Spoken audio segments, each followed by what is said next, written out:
I adore Brazil. I adore Brazilians, okay? And I'm trying to learn Brazilian Portuguese. I'm acquiring a lot of vocabulary. I still have difficulty with the verbs. I have many nouns, okay? But I learned a lot from studying song lyrics, and I love axé music. I love the regional music of Salvador. I'm trying to study the history of modern popular Brazilian music. Elis Regina, Maria Bethânia, Caetano, and so on. Axé was an absolute revelation to me when I went up to Salvador da Bahia 3 years ago. Absolute revelation, because it is such a combination of African music with rock, with reggae, with funk, coming down from American soul. I think it's magnificent.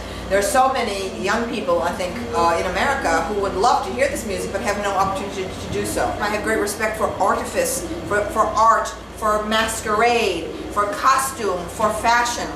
I think that Brazilians are able to hold these two things together, whereas feminism has not been able to do that. Feminism was anti-fashion industry. And it's always interesting to me in the 1990s how Brazilians seem to understand my theories. It struck me that probably the Brazilian point of view is very similar to that of my book, Sexual Personae. That is, I have this vast view of nature and the beauty of nature, and the power of nature.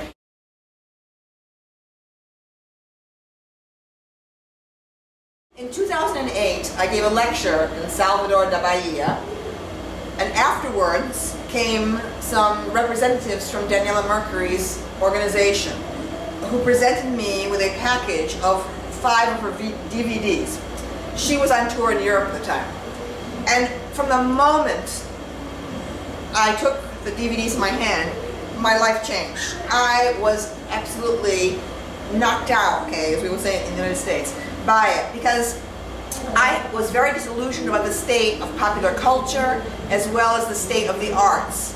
It had been a long time since I could be excited by anything. It had been years. I felt very bored. And I just feel that Daniela is a true artist. There are very few true artists now operating, okay? Which leads me to Lady Gaga. Okay? Like Lady Gaga, compared to Daniela, to me, is like an absolute fraud. Okay, she's a fake. Okay, to me, she does terrible music. I think her songs are terrible, derivative, nothing, insipid. Okay, and then the costumes that she puts on. Every minute, the costumes, okay? Even to go to the airport, the costumes on.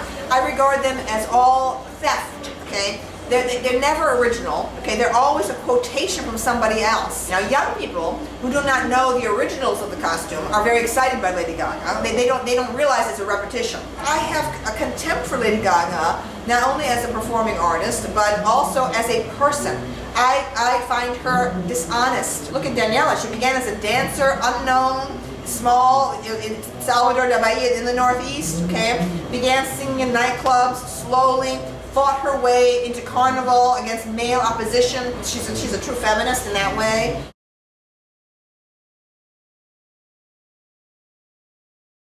When Madonna took her clothes off or showed her bosom, it was sexy. Madonna was raised very puritanically Italian Catholic. And so she was trying to break the rules that governs a good Catholic girl. Lady Gaga is the heir of Madonna. She's an imitator of Madonna. She's like second generation. Her music is not as important as Madonna. Nothing Lady Gaga has written musically is anywhere near Madonna's great songs of the 1980s and early 90s. But in imitating Madonna's rule-breaking, groundbreaking exposure of the body and so on, Lady Gaga, it has no sexuality. In my view, it is sterile. I find her cold. I find her just putting on costumes like a little child. I think it's rude. I also think it's dysfunctional. I think it's mentally unstable. I think that is not sexy. It's not sexy, okay? It's a treatment of the body that is pathological. All right, and that is not. This is where we are right now, okay? How could anyone? Why would you desire a body which is so exposed?